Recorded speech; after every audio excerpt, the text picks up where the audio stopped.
हाय बच्चों, आज हम आपके लिए नया टॉपिक लेके आ रहे हैं। आपको ये वीडियो पसंद आए तो लाइक और सब्सक्राइब अवश्य करें। ठीक है, देखिए कूलाम के नियम का सदिश निरूपण। कूलाम के नियम का सदिश निरूपण।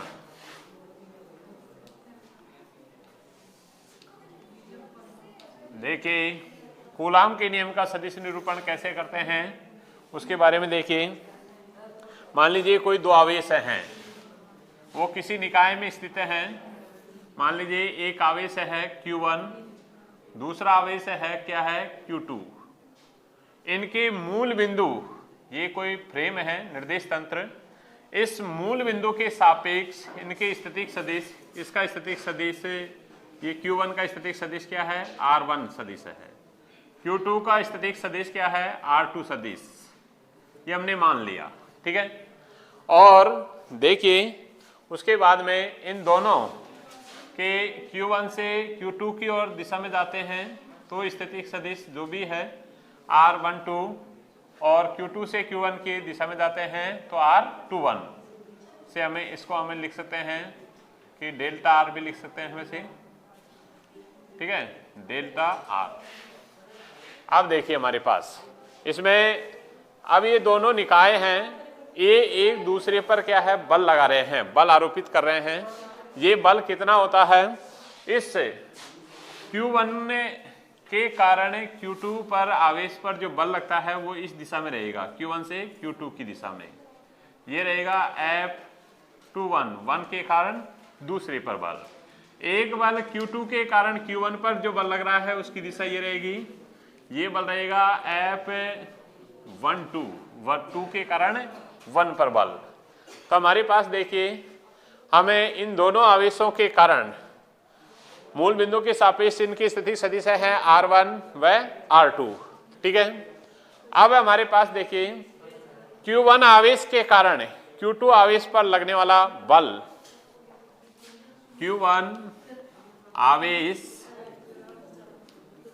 के कारण Q2 आवेश पर लगने वाला बल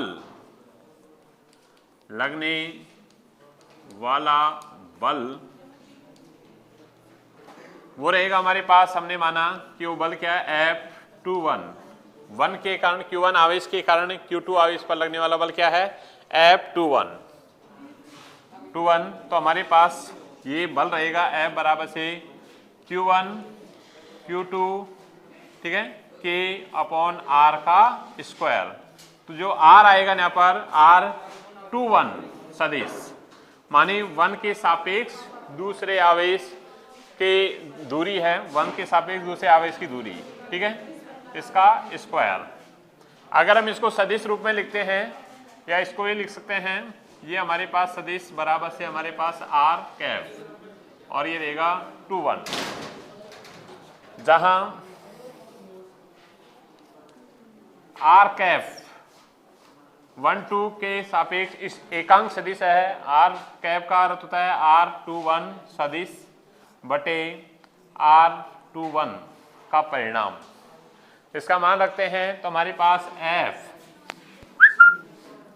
F21 सदिश बराबर से हम लिख सकते हैं कि Q1 Q2 अपॉन, ये देखिए R कैप की जगह हम क्या लिख सकते हैं R सदिश बटे R21 सदिश बटे R21 का परिणाम। तो हम लिख सकते हैं R21 सदिश बटे R21 का Q, ये लिख सकते हैं, ठीक है।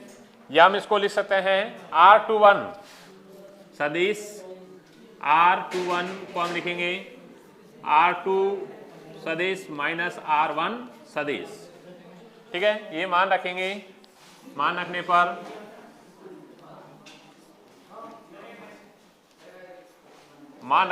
हमारे पास F21 सदिश बराबर से हम क्या लिख सकते हैं कि Q1 Q2 अपॉन R21 का क्यूब और R2, इसका भी अगर मान रखो तो रख दो, इसका मान तो R2 माइनस R1 और इसका क्यूब, लेकिन इसके परिणाम का क्यूब है, ठीक है। और ये R2 सदिश माइनस R1 सदिश, ये इस रूप में लिखेंगे हम, ठीक है। इसको हम ऐसे लिख सकते हैं, या इसको आप ऐसे भी, इसको अगर आप यहाँ पर ही ऐसे रखना चाहते हो R21 का क्यूब ही रख दो, क्योंकि परिणाम है इसका, ठीक है। परिणाम हमेशा पॉजिटिव ही आता है, उसमें नेगेटिव का कोई प्रभाव नहीं डलता है। ये समीकरण नंबर फर्स्ट। अब देखिए आगे, अब हमने Q2 आवेश के कारण Q1 आवेश पर लगने वाले बल को ज्ञात करते हैं। Q2 आवेश के कारण Q1 आवेश पर लगने वाला बल, Q2 आवेश के कारण Q1 आवेश पर बल ज्ञात करते हैं। बल Q1 आवेश पर बल ज्ञात करेंगे, वो हमारे पास क्या रहेगा, F, वो हमारे पास रहेगा 1 2 माने 2 के कारण 1 पर लगने वाला बल, वो बराबर रहेगा हमारे पास K Q1 Q2 upon R12 का स्क्वायर और R12 cap, R12 cap, R12 cap है तो हमारे पास R12 कैप बराबर होता है R12 सदिश बटे R12 का परिणाम, सदिश का परिणाम। उस कंडीशन में हमारे पास ये मान रखते हैं, मान रखने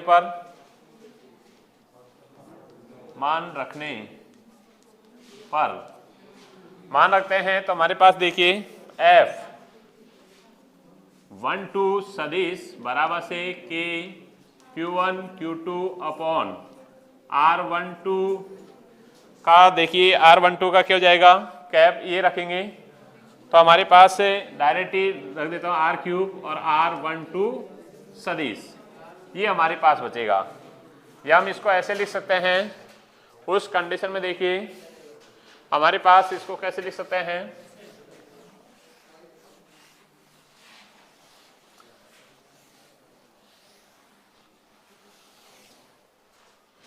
इधर देखिए F12 सदिश बराबर से हम लिख सकते हैं कि K Q1 Q2 upon R12 का क्यूब और R1 माइनस R2 सदिश, इसको ऐसे भी लिख सकते हैं। ये समीकरण नंबर 2।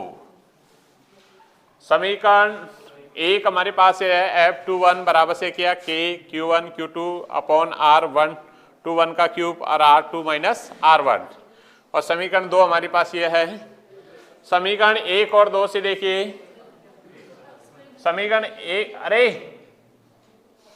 देखिए यदि इसमें से हमने माइनस कॉमन लेते हैं, चलो थोड़ा सा एक और स्टेप बढ़ा देता हूं, F12 सदिश बराबर हम क्या लिख सकते हैं, ये माइनस कॉमन ले लेते हैं इसमें से तो हमारे पास रहेगा minus K Q1 Q2 upon R12, कि ये तो प्लस का ही रहेगा, ठीक है ना। इसको तो चाहे आप ऐसे लिखो, उस कंडीशन में 21 का क्यूब लिख सकते हैं और R2 सदिश माइनस R1 सदिश, ये लिख सकते हैं। इसको दे दो समीकरण नंबर, ये समीकरण नंबर 2 थी और ये समीकरण नंबर 3। तो समीकरण 3 में 1 से मान रखने पर हमारे पास F12 सदिश बराबर देखिए 1 है हमारे पास K Q1 Q2 R21 का क्यूब और R2 माइनस R1, अर्थात यहाँ पर क्या है हमारे पास माइनस, तो माइनस इसकी जगह हम क्या लिख सकते हैं F21, तो इसको हम लिख सकते हैं F21 सदिश, ये हमारे पास आया है। ये कूलाम के नियम का सदिश निरूपण है, अर्थात दो बल हैं जो एक दूसरे पर, जो बल एक दूसरे के कारण जितना बल लग रहा है वो एक दूसरे के परिणाम में तो समान हैं, लेकिन दिशा कैसी होती है? विपरीत दिशा होती है। अर्थात इन दोनों पर आपस में जो लगने वाला बल का परिणाम तो क्या रहेगा? समान, और दिशा कैसी रहती है? विपरीत। अर्थात ये न्यूटन की गति के तीसरे नियम का पालन करते हैं कि क्रिया प्रतिक्रिया के नियम का ये क्या करते हैं? पालन करते हैं। ठीक है, ये एक टॉपिक।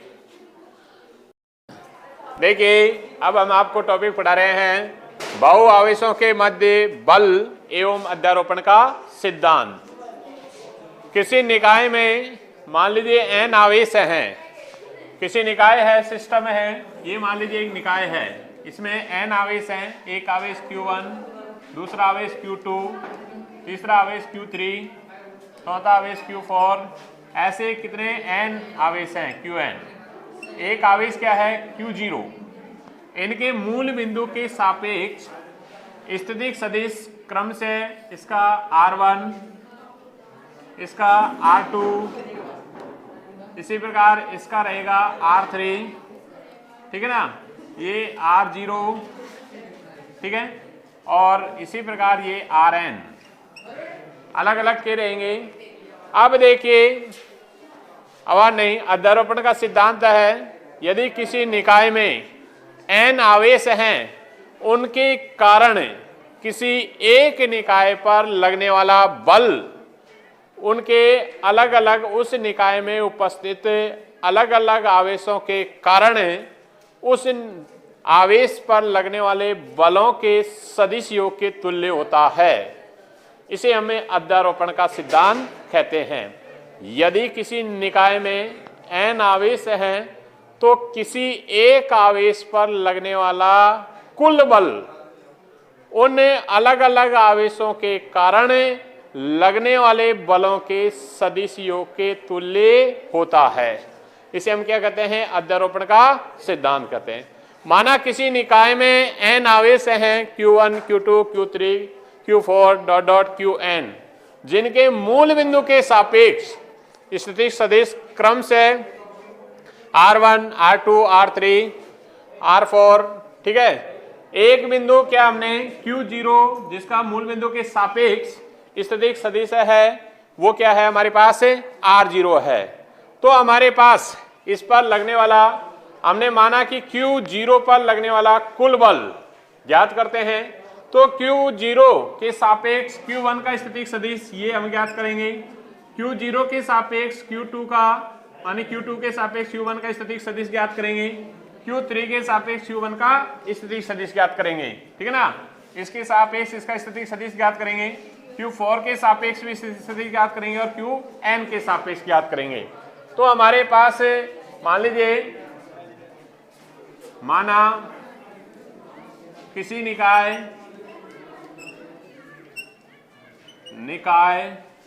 में Q1, Q0, Q1, Q2, Q3 dot dot Qn आवेश हैं, ठीक है। उनके Q0 के सापेक्ष इस Q0 आवेश के सापेक्ष Q1, Q2, Q1, Q2, Q3, dot dot Qn के स्थितिज सदिश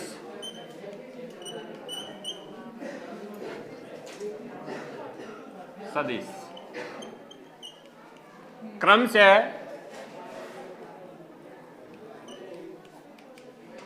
मान लीजिए R01, R02, R03 dot dot करके R0n हैं।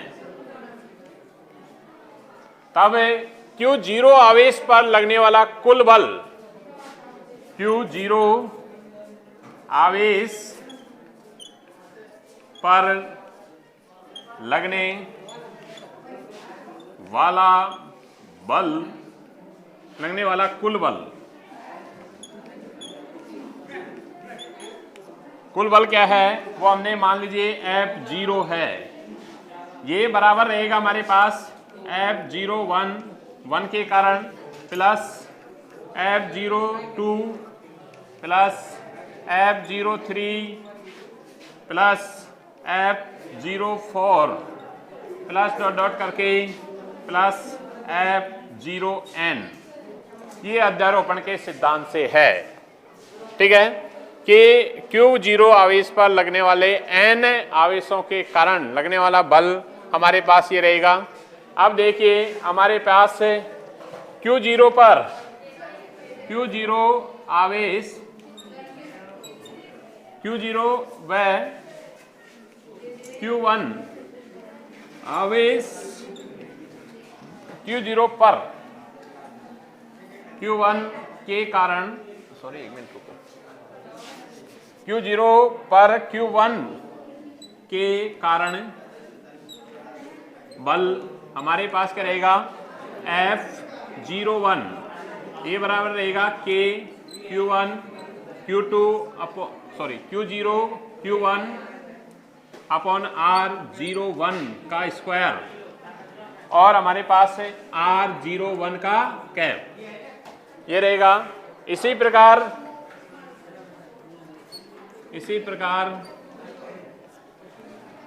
F02 ये बराबर रहेगा K Q0 Q2 upon R02 का स्क्वायर R02 का कैप। और देखिए आगे देखो, या F03 ये बराबर रहेगा K Q0 Q3 R03 का स्क्वायर R03 का कैप। उसी प्रकार देखिए F04 बराबर से हमारे पास K Q0 Q4 upon R04 का स्क्वायर R04 का कैप। ऐसे ही करके डॉट डॉट करके F0n बराबर से K Q0 Qn upon R0n का स्क्वायर R0n कैप। ये हमारे पास n मान है, ये समीकरण नंबर फर्स्ट। समीकरण 1 में Q1 F01 F02 F03 F04 dot dot F0n के मान रखने पर, समीकरण 1 में मान रखने